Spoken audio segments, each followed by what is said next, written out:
Salut, c'est Richard, c'est le RG Podcast Minimalisme. Aujourd'hui, épisode 81.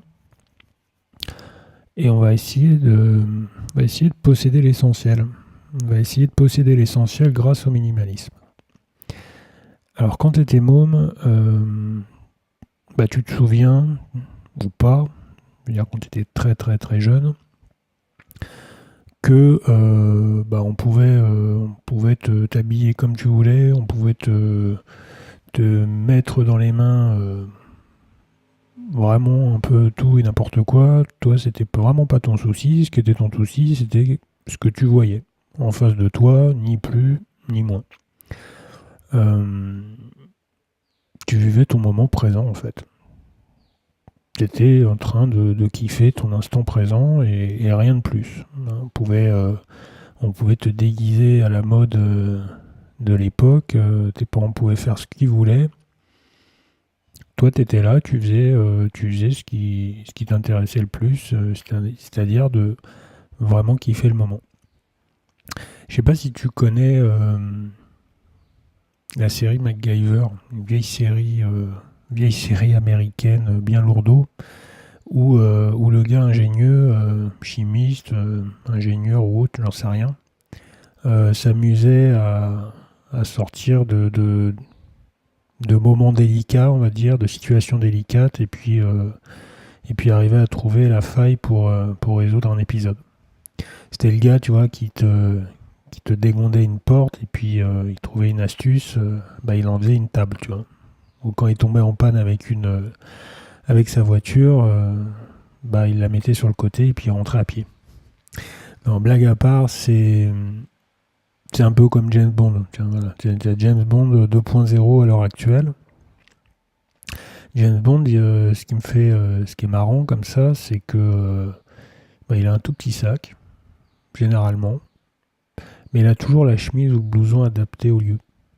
Tu le vois, où il se situe, il a toujours vraiment l'article qui va bien au bon moment. Alors je sais, que ce soit cette série-là ou que ce soit ce film à gros budget et autres, ça reste du cinéma, mais je trouve que la réflexion, elle est bonne, dans le sens où les gars se contentent de ce qu'ils ont, quoi. Ils s'adaptent en fonction de leur environnement. Et pourquoi je dis ça ? C'est que à cause de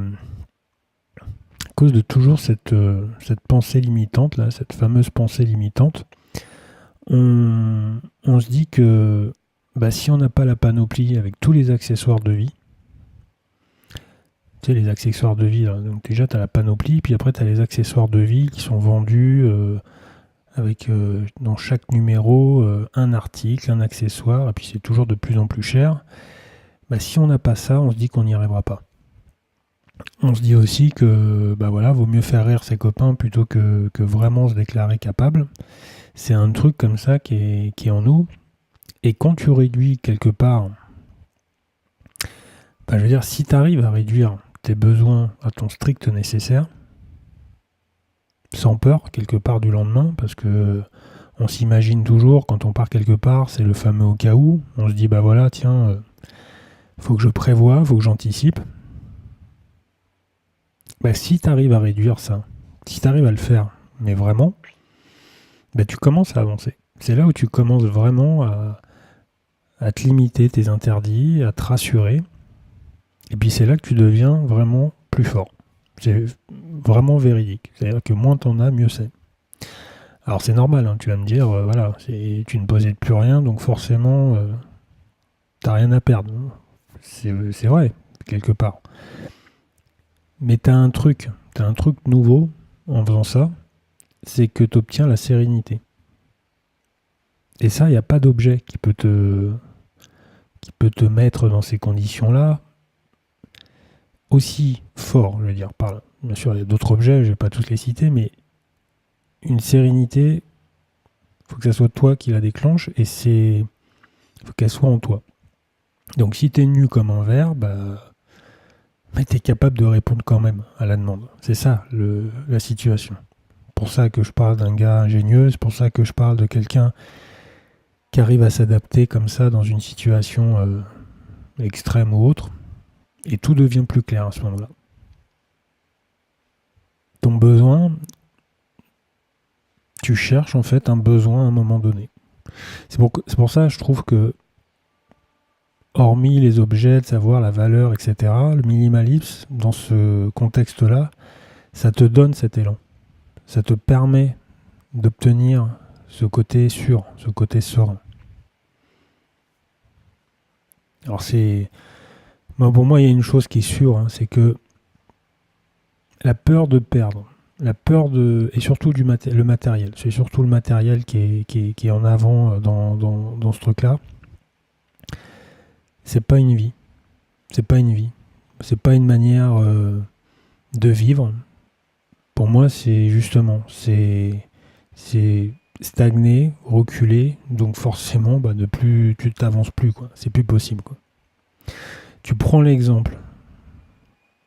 Demande à un grimpeur. T'imagines un grimpeur. S'il a un souci dans son ascension,